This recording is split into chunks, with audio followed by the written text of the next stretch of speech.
Welcome to Sensible Health Solutions, the show where we simplify health and wellness. Join your hosts, Haley Fields and Dr. Scott Looper, as they share practical tips and expert insight to help you navigate common ailments, nutrition, and overall well-being. Tune in for straightforward advice that empowers you to live a healthier life. Good morning, Dr. Looper. Good morning, Haley. How is it going? Good. Super good. Good. Well, I have been thinking of this idea that we are discussing, kind of our topic for the month, one would say, is how to set up patterns for healthier living. And more recently, we have patients in our office who have broken bones or osteoporosis. How does one set up a pattern to promote bone growth? Okay, so the typical thing when somebody's sick or there's some kind of problem going on, you go to the doctor, you get a diagnosis, they figure out what your problem is, and then you get a treatment. And with growing bone, it's typically you get put on a medication that stimulates the growth of bone and problem solved. Except for it doesn't really work that well because bone, we don't really care if bones are thick. What we care is if bones don't break. Now, you'd think thick bones won't break as much, and they don't, kinda. But thick bones don't necessarily result in strong bones.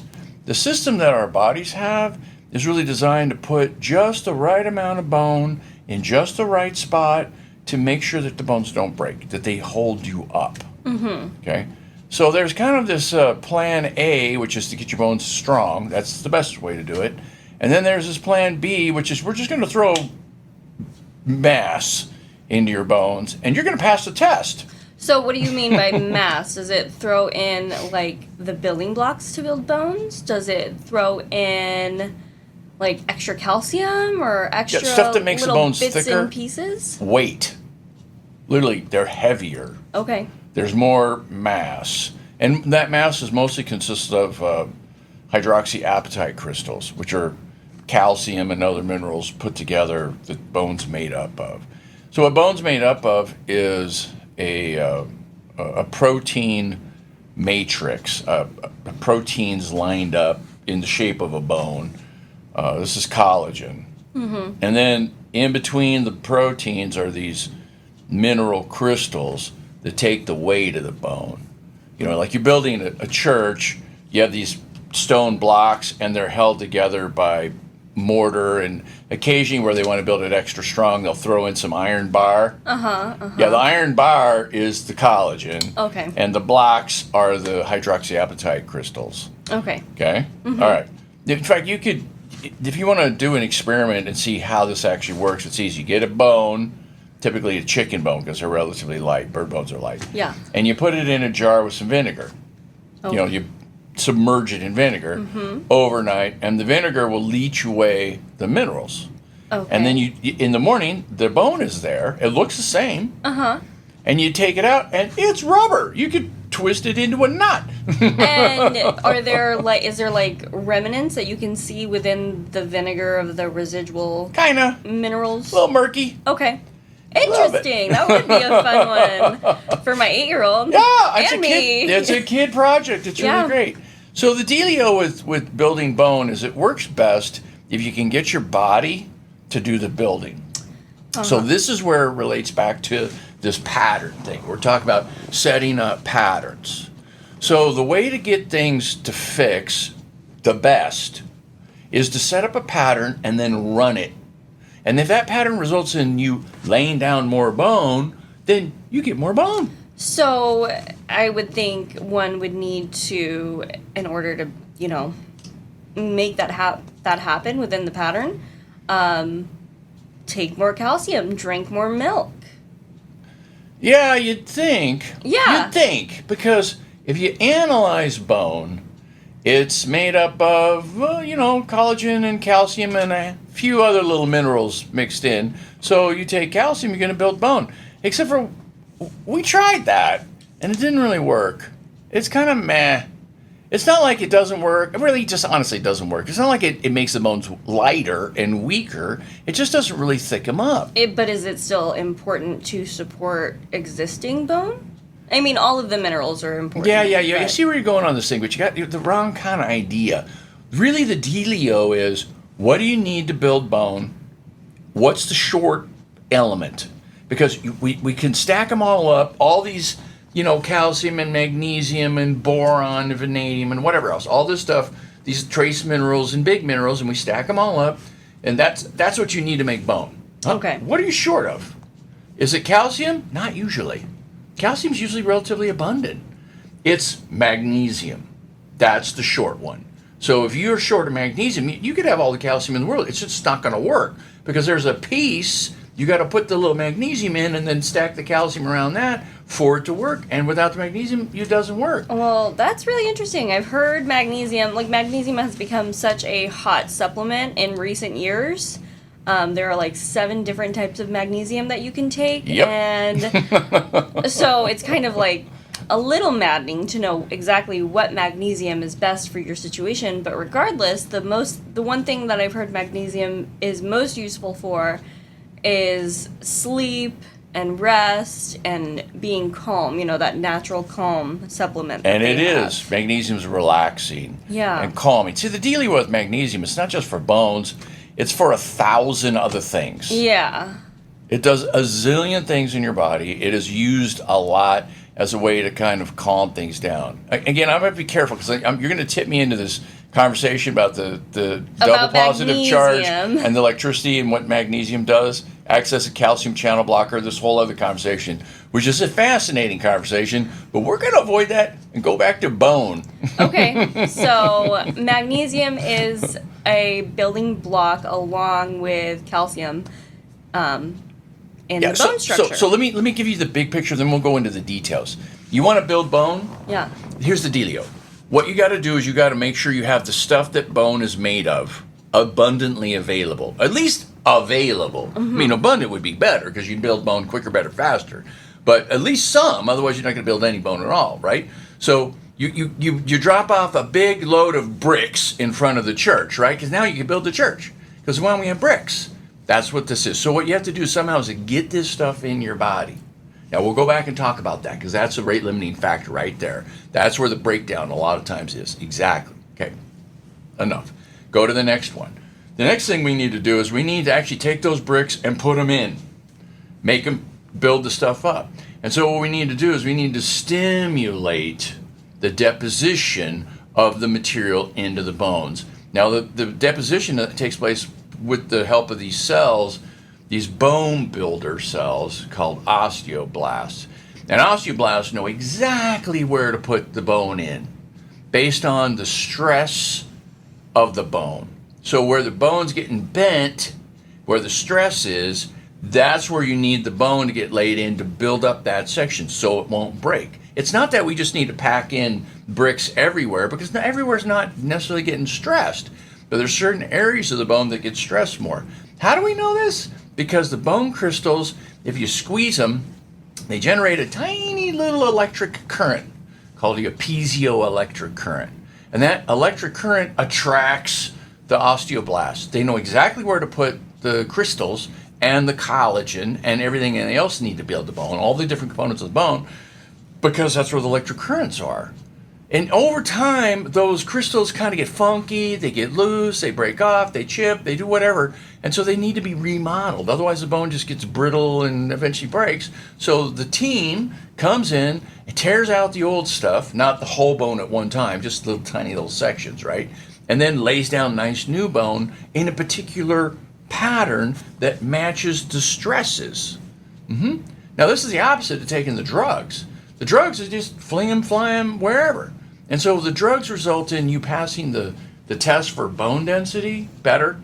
Not really, honestly. They're kind of funky. The drugs don't really work that well. They fling them wherever. They pile up like in your shoulder or in your knee. Where you don't necessarily need it. Yeah, and does that create bone spurs? Does that create like other issues? If you got out of hand, it would. Okay. It's not the bone. That's really not the side effect of it. The side effect of the medications is your bones get denser. Yeah, bones are denser. but they don't really protect you from fractures very well. They do, slightly.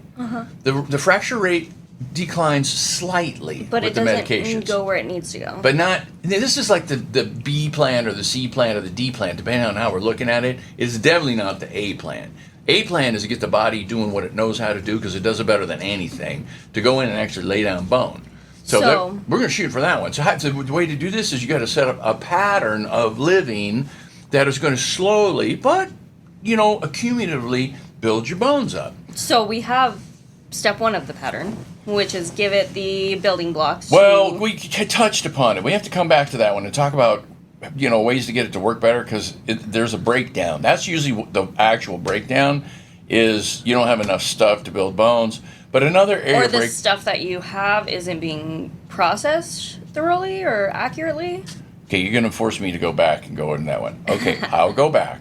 We'll leave the other ones. We'll come back to the big picture later. Let's go back to the details. The details here are a lot of people don't absorb minerals. They don't. And there's good reasons for that. To absorb minerals is hard. You think about what these minerals are. They're tiny, tiny, tiny little atoms. How do we grab atoms? They're so small. Do we have little pinchers in our body? No, we don't. So it's just hard to get them in. Now, if the concentration of atoms is really high inside your digestive system, some of them, the atoms are just going to diffuse in because that's what they do. They jiggle around and they go to where there aren't other atoms banging them around, so they diffuse in. That hardly ever happens because the concentration of minerals in your digestive system isn't really that high unless you're eating rocks, and even then, they're hunks and chunks you can't absorb. These have to be tiny little things to slide in. So here's the thing. There's a system already set up in nature to do this. The system is the plants take those minerals and incorporate them into their tissues, and they do things with them. Magnesium is in the chlorophyll, for example. And so there's magnesium already bound up with these organic molecules. Now, we know how to pick up organic molecules. That's called food. So our body simply grabs those organic molecules and pulls them in. Now, if there's a piece of magnesium or calcium or iron or whatever attached to that, it pulls it in that much better. Okay, so these are called chelated minerals. They're something 8. So magnesium citrate, magnesium oxalate, magnesium carbonate, magnesium whatever. There's an 8 associated with it. And so those are magnesium that's ready to get pulled in because it's magnesium with a big old hunking handle attached to it, and our body can grab that handle and pull it in. So the absorption of magnesium goes up double, triple, quadruple, depending on the 8 you're talking about.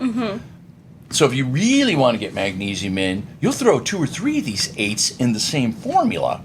Now you're going to pay top dollar for that. Oh, for sure, for sure. Because the manufacturer's got to gather all the ingredients, mix them together. Also, when you take that teeny little magnesium and you put a big old hunking handle on it, it makes it bigger. Sure. So in order to get to 200 milligrams, it's going to take you 3 capsules instead of 1 capsule. Yeah. You see what I'm saying? Yeah. So if you want to do a 1 a day, we're going to put all the minerals and vitamins in 1 capsule. We got to use the small, tight little forms. The absorption sucks with those. Right. It is a waste of time. Also, you're not absorbing most of the supplements you take. Most of the supplements you take, you end up just peeing out. If they're pressed, they literally don't unpress. Right. You would literally, the pellets are going through you untouched. Yes. They're doing nothing. Right. That happens. So, I've seen this with my own eyes on x-rays. I get an x-ray of someone's gut. I go, what are those little things? Oh, those are your vitamins. Yep. Yeah. Except for we don't carry those vitamins here. I'm well aware of this. And so what we do here instead is we have vitamins in capsules. They're loose. They break apart. And not only that, we'll have people take the forms of these minerals that are chelated, and so you end up taking 3 caps 3 times a day. Maybe that's a lot, but usually at least 2 caps twice a day to get the levels. Of magnesium. Now, if to you get take the levels up. too Mostly much magnesium. We're not even using capsules. We're using teaspoons of it. And if you're using too much magnesium, it's going to pass through you anyway by... Yeah, the problem with magnesium, with all minerals, is if you don't absorb it, then you don't absorb it. It's still in your gut. Well, it makes you go. It is kind of like a laxative. No, kind of, but it's absolutely like a laxative. It's so a wherever the laxative specks at a are, certain point. wherever the specks are, we're talking specks of any kind, that's where the water goes. This is an osmotic pull. So the water wants to dilute whatever the specks are. So as the specks go down through the tube, the water from your body goes into the tube. Now, if the specks are concentrated, they act as a natural laxative, and boop, everything goes. Because the water comes in, it's all heavy with water, and it just kind of moves through the system quicker. Right. So magnesium is a lovely laxative. Milk of magnesia. I remember being a kid, seeing the advertisements on TV. And magnesium oxide actually works as a very good laxative because it's fairly gentle, it's dependable. As the laxatives go, it's better than average for sure. Except for we're not really looking for that laxative effect when we're trying to build bone. What we're looking for is to pull those minerals in. So you want to take forms of magnesium, forms of minerals generally that come in. The best way to do this is, in the old days, we just got this from our diet, eating lots of vegetables, and that's still a valid way to do it if you can eat vegetables that come from really rich soil. Now, if you go into the grocery store and you're buying vegetables, and these vegetables have been grown on that same plot of land for 50 years, and they're just sucking the minerals out of the soil, and it turns out eventually it gets harder and harder to get the minerals out of the soil, so soils become depleted in minerals. Now, they can fertilize it, with nitrogen and potassium and such, and get the plants to grow, but the trace minerals are in short supply. So it's hard to get enough minerals from your diet to be able to grow bone, particularly for somebody who's got thin bones to begin with. So those people, they really should be taking supplemental minerals as a way to build bone. We have a formula we use from Integrative Therapeutics. There's lots of these around. I'm not really got stock in any one of these companies, but the one we like is called Osteocomplex Forte or Osteocomplex Ultra. They're two different formulas. They're similar to each other. Anyways, I like them. I like them both. I like how they work. I like how they build bone. They're excellent. And it solves the problem. It gets enough nutrients in your body, in your blood, so that you can build bone. Mm-hmm. They got the right forms. They're easily absorbable. The only thing is you just can't take one pill and call it good. You end up having to take 2 or 4 or even 6, depending on what the situation is. 3 twice a day is the full dose of these things. If you're really trying to get the maximum availability, you're going to have to take a lot. Right. So there's that. Okay, so I just had a question that popped up into my mind. Is this kind of the same story for joint rebuilding and supporting joint health as well? Well, joints don't need necessarily the minerals. They're not as hard. They need the collagen. Yes. Okay. So. And the cartilage is really the key thing because cartilage takes a lot of wear and tear. Cartilage acts as a shock absorber. If somebody's going to break in your joint, usually the cartilage, it's not always, if you fall and hit the ground hard in a ski accident, then a lot of times some little bit of connective tissue is going to get pulled loose. That's a different kind of thing altogether. But if you're going to wear your joint out, then it's usually the cartilage that takes a hit. And you're right. You have to take things that'll help build the cartilage back up. That's another show. Again, okay, I'm tempted to go back. The other Sorry. thing to consider with absorption of minerals is if your stomach acid levels are low, then the minerals are harder to absorb. Minerals that have gone through an acid bath get an electron stripped off them and they become more sticky. They'd stick to stuff better, and so you could get the absorption better. So let me give you an example. You take a 22-year-old male who's got lots of stomach acid. He's at the peak of his fitness, as fit as he's ever going to be. He takes calcium or magnesium or something like that, and the absorption rate runs around 40%. You put in, 100 of these things, 40 of them get sucked up, and you poop out 60. That doesn't sound like a very good absorption rate, but that's as good as it gets, maybe 45%, somewhere around there, okay? Now you take somebody with low stomach acid, someone whose digestive system is kind of weak from age, and particularly female, so an older female with weak digestion, those are common as dirt, by the way, the absorption rate somewhere around 4%. That's where they have osteoporosis. They're literally, these ladies are literally not getting the nutrients in to be able to build bone. So those are the ones that really need to take something and do everything they can to support their digestive system, including doing things that build up their stomach acid. So if you take a pill that blocks stomach acid because you're getting heartburn, you are setting yourself up for osteoporosis. This is, and everybody knows this. The manufacturers of the acid blockers, they know it. They say on the box, don't take this longer than 3 weeks. Why? Because they know this osteoporosis thing. Except for who takes these acid blockers for 3 weeks? Almost nobody. Yeah, People no, stay on it's, them for years. yeah. Because once you take them, you feel better because your acid's not giving you a problem. And then once you quit, your acid comes back with a vengeance. Yeah. And so it's a racket because you need to take it forever. It doesn't actually fix you, but if you quit taking it, your problem comes back worse than it was before. So that's another show we can do. But let's go back to the building bone thing. So in order to get bone to build, you need to get the materials in. We talked about that. Then you also need to stimulate the deposition of these minerals in the bone in the right spot. And how you do that is you got to take the bone, you got to squeeze it, and then it makes us a little electric current, which attracts the bone building cells So you have to the correct spot. Compact the bone. You have to compact the bone, yes. And how you do that is Exercise. that's right, exercise. Okay, once again, as every show we ever do, it comes back to eat right and exercise. There's no way around it, is there? So it turns out exercise is the thing. Now, exercise is interesting because exercise is not quite the right word because there are very good exercises that won't build bone. Can you think of one? Swimming. Swimming. Yeah, because you're supported. The gravity holds you up. Now, your muscles are pulling on the bones, but there's no gravity to get the bone deposition to happen. And space croquet. That would be another sport. Space croquet. Yes. Yes. That you wouldn't be able Croquet to in build space. bone. I don't think there's a lot of that going on, but in theory. Sure, yeah. Right. So if you're up in space, floating, free fall, you're losing bone, about 1% of your bone a month. Oh, wow. So a year into it, you're 12% down in terms of your bone mass, right? 2 years, that's a long time in space, but you're on the space station, you're down 24%. That's just about a quarter of your bone mass is gone. Do the math on this thing. Eventually your bones get so depleted that you can't come back to Earth. I mean, this is a concern about... You get crushed if you come back to Earth. Yeah, you'll break your bones. Yeah. So they know this, so they have the astronauts exercise like fiends for 2 or 3 hours a day as a way to compensate for this. But what kind of exercise are they doing? And are they... Running in place. Okay. They got bungees, and they run against the bungees, and they try to get some bone flexy doing that. Okay. It's really a drag being an astronaut. You got to exercise a lot. Yeah. A lot of your day is just put to exercise so that you keep your bone mass and your muscle strength so you can come back to Earth and you don't fall on the ground and collapse. Get crushed by the weight of gravity. Anyway, so we're lucky on the planet Earth because we can just go walk around. So walking turns out a particularly effective exercise to build bone. I would think dancing too.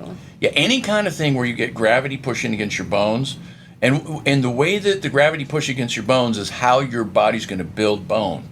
So it turns out walking and dancing and getting up on your feet is one of the best ways to do it because that's how we get from place to place. And running, but I know that running's probably, more difficult for certain populations that are mostly dealing with low bone density and osteoporosis. Well, it's not so much the low bone density and osteoporosis. It's just the fact that people just they're not used to exercising. And so you're older and you haven't exercised a day in your life hardly, and then your bones are getting thin, and you think the last thing I want to do is start doing this exercise program because I just don't feel it. Now, the good news is if you do start, your body will respond to it and you'll grow more muscle, more bone. It works at any age. Really, that was interesting because I was thinking, what happens if you're like 87 and you're never exercised at all, and then you start exercising? What's going to happen? Turns out it works. Works fine. They've done it. They've done research on bunches of 87-year-olds, and they run them through the exercise program. At the end of the program, they've all built bone, they got muscle, they're fitter, they feel better. Everything's great. It's never too late. Never too late to start exercising. But you're not going to start running. Running's hard. Running's really hard. I even took a year off of running and then got back into it, and it put me through it. Running's fabulous. It's super fun. The power that you get from running. Basically, running fits in the category of what doesn't kill you makes you stronger. Yes. Yeah, without a doubt. And when you feel stronger, you just feel fabulous. Right. So I absolutely recommend running, except for, it's a hard sell. It is. It is a hard sell. A lot of people are not runners. Good news, you don't have to run. You can dance. You can walk. Anything that you do with gravity. Jump in place? Anything. Yes. Jumping in place is great. Yoga? Yeah, absolutely, because you're doing yoga, and as you bend and stretch and do whatever, gravity's pulling and stretching, and yoga's better in a lot of ways because yoga is taking your bones and putting them in weird positions, so it tends to stimulate a more bone growth because, you know, when you lean over sideways, it puts this weird sideways stress on your bone, and now your bone's getting built on the sideways because there it is, because that's where the stresses are.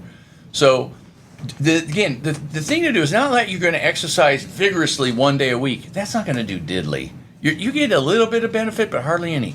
The better thing to do is exercise 10 minutes a day, every day. You'll get way more benefit. So if you jiggle your bones and you stress them once a day for just a little while, they upregulate and they start building.